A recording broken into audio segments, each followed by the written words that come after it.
அங்கே ஒரு ஐயா போகிறாரு பார்த்தீங்களா, அவர் ஆக்சுவலாக வந்து நான் ஒரு நாள் நைட்டு படம் பார்க்க வரும்போது ஆட்டோ டியூ கட்ட பையனுக்கு கஷ்டமாக இருக்குன்னு சொல்லிட்டு காசு கேட்டார். பட் நீங்கள் தருவிலாம் தரேன்னு தெரியாது, ஆனால் வீடியோ பார்த்தோம் நம்பிக்கையில் கேட்கணும்னு சொன்னார். பட் அவர் நம்பிக்கை வந்து பொய்யாயிடக்கூடாது, அது நிஜமாக்கணும். ஸோ அவ்வளோதான். இல்லையா உள்ள உட்காரணா உடம்பு தெரியல, கலந்து ஹாஸ்பிட்டல் 10 நாள் இருந்தேன். அப்புறம் வீட்டில் ஒரு 10 நாள், இப்போ தான் 4 நாள் சேலடிக்கிறேன். சரி சரி. அன்றைக்கி நைட்டு நீங்கள் தானே கேட்டீங்க ஆட்டோ டியூ கட்ட கஷ்டமாக இருக்குது, உங்கள் வீடியோ பார்த்துருக்குறேன், தருவீங்களா தெரியல, நம்பிக்கையாக இருக்குன்னு கேட்டிங்களா? நீங்கள் தான் நம்பி என்ன தரேன்னு சொன்னா 1 மாதம் டியூ இல்லை, 2 மாதம் டியூ இருக்குது, வச்சுங்க. நன்றிலாம் சொல்லாதீங்க, சந்தோஷமாக ஹாப்பியாக இருக்குது. என் ஆசீர்வாதம்.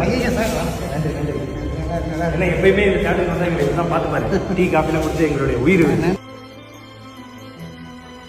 விஜய் டிவியில் ஒளிபரப்பாகும் சின்னத்திரை நிகழ்ச்சிகளின் மூலம் பிரபலமான KPY பாலா அவர்கள் தற்போது படிப்படியாக உயர்ந்து வெள்ளித்திரையில் கதாநாயகனாக நடித்து வருவது மட்டுமல்லாமல் ஏழை எளிய மக்களுக்கு தேவையான பொருட்கள் மற்றும் பண உதவிகளை செய்து வருகிறார். அதேபோல் மருத்துவமனை மற்றும் ஆம்புலன்ஸ் போன்ற வசதிகளையும் செய்து தரும் KPY பாலா அவர்களை சில மாதங்களுக்கு முன்பு பலரும் இவர் அந்நிய நாட்டு கைக்கூலி என விமர்சிக்கப்பட்டதும் குறிப்பிடத்தக்கது. ஆனால் அதையெல்லாம் கண்டுகொள்ளாமல் KPY பாலா அவர்கள் தொடர்ந்து மக்களுக்கு பல்வேறு உதவிகளை செய்து வருகிறார். இந்த நிலையில் KPY பாலா அவர்கள் வெளியிட்ட வீடியோவில், நான் தியேட்டருக்கு படம் பார்க்க வந்தபோது என்னை நம்பி ஆட்டோவிற்கு டியூ கட்ட வேண்டும் என்று என்னிடம் அவர் உதவி கேட்டார். அதனால் என் மீது வைத்த நம்பிக்கையை நாம் காப்பாற்றுவோம் என 1 மாத தவணைக்கு பதிலாக 2 மாத தவணை தொகையை KPY பாலா அவர்கள் கொடுத்துள்ளார். இந்த வீடியோ தற்போது சமூக வலைதளங்களில் பரவி வர பலரும் KPY பாலா அவர்களுக்கு பாசிட்டிவான கருத்துக்களை பதிவிட்டு வருகிறார்கள்.